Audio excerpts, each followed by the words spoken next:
Hi! நம்ம 0 பட்ஜெட்டில் எப்படி வீட்டில் கார்டன் வளர்க்கலான்றத பற்றி பார்த்துட்ருந்தோம்.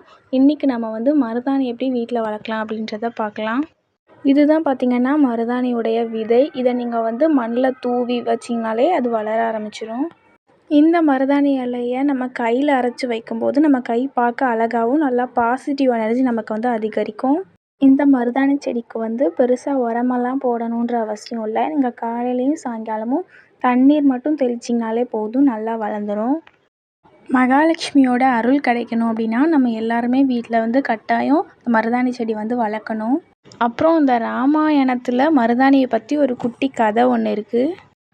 ராவணனை போரில் ராமர் ஜெயிச்சதுக்கப்புறம் ராமர்கிட்ட சீதா தேவி நீங்கள் இல்லாத நேரத்தில் எனக்கு இந்த மருதாணி செடி தான் கவலையெல்லாம் போக்குச்சு அப்படின்னு சொல்கிறாங்க. சீதா தேவி அவங்களுடைய கவலையெல்லாம் அந்த மருதாணி செடிக்கிட்ட சொல்லும்போது இந்த மருதாணி இலைகள்லாம் காற்றுல வந்து அசைஞ்சிச்சான். அது வந்து அவங்களுக்கு ரொம்ப ஆறுதலாக இருந்ததாம். அதனால் சீதா தேவி மருதாணி செடிக்கிட்ட உனக்கு என்ன வரம் வேண்டும் அப்படின்னு கேட்டாங்க. மருதாணி செடி சொல்லிச்சான், என்னைய கையில் வைக்கிறவங்க எல்லாருமே மனநிறைவோடு இருக்கணும் அப்படின்னு சொல்லிச்சான். அதனால் சீதா தேவி மருதாணியை பூஜிக்கிறவங்களுக்கு எல்லா செல்வ வளமும் நிறையணும் அப்படின்னு ஒரு வரம் கொடுத்தாங்களாம். அதனால் வீட்டில் எல்லாருமே கண்டிப்பாக வந்து மருதாணி செடி வளங்க.